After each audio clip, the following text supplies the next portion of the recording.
នេះយើងមានមុខម្ហូបពិសេសមកបង្ហាញជូនបងប្អូនទាំងអស់គ្នាតោះគម្រោងចាំយូរ Let's go អញ្ចឹងមុននឹងធ្វើម្ហូបខ្ញុំចាប់ផ្ដើមចិត្តពោតប្រាំងយកដាក់ឆុងមួយទឹកក្តៅអ៊ុនៗសិនដើម្បីឲ្យវាចេញជាតិអញ្ចឹងនៅពេលដែលយើងធ្វើម្ហូបរួចរាល់យើងអាចបានញ៉ាំមកឥឡូវខ្ញុំចាប់ផ្ដើមបេះត្រួយដលងរបស់យើងត្រួយដលងខ្ញុំទិញកន្លះគីឡូហើយយើងបេះស្លឹកវាចេញមកយើងកាត់គល់វារឹងនឹងចេញទៅហើយយើងយកលាងទឹកឲ្យស្អាតឥឡូវនេះយើងចាប់ផ្ដើមដាំតាន់3សូសត្រួយដលងរបស់យើងអ្នកត្រួយដលងរបស់យើងស្រុះឲ្យទន់ឲ្យឆ្អិនល្អហើយយើងចាប់ផ្ដើមយកលាងឲ្យស្អាតយើងដាក់ត្រាំទឹកកក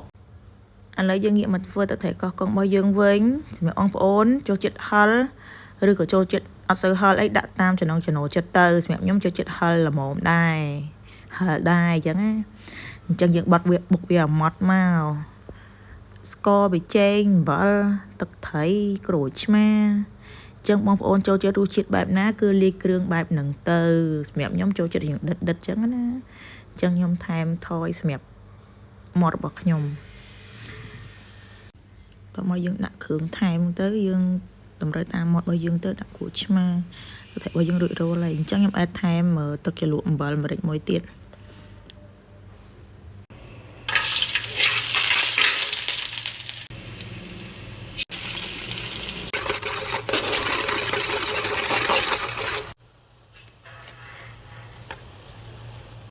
ត្រួយដលងយើងរួចរាល់ហើយអញ្ចឹងយើងរៀបដាក់ចានមើលទៅឲ្យស្អាតអញ្ចឹងមកសម្រាប់បងប្អូនចង់ថែមទឹកត្រីបុកពីលើទៅឲ្យមានជាតិតែមានជាតិក៏បានដែរយើងថែមតិចតិចទៅ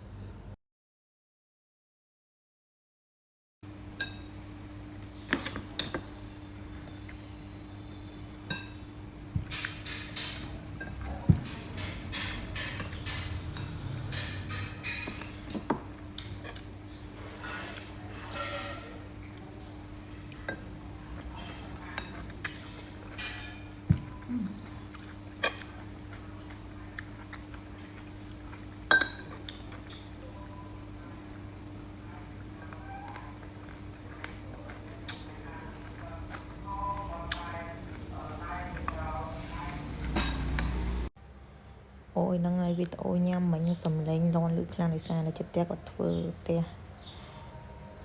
អញ្ចឹងយើងមកស្ដាប់អូយអ្នកទាំងអស់ខ្ញុំឃើញមកប្រែញ៉ាំហើយក៏មានអារម្មណ៍តែឃ្លានទៀតនេះចូលសំឡេងហើយមានអារម្មណ៍ថាតំណងខ្លាំងបងប្អូនឃើញតំណងអត់អូយខ្ញុំចូលចិត្តខ្លាំងមែនទេរឿងបន្លែខៀវហ្នឹងឲ្យតាតនេគឺមិនដាយចោលតែម្ដងមិនថាត្រួយដលងខាត់ណាស្ពៃតគួ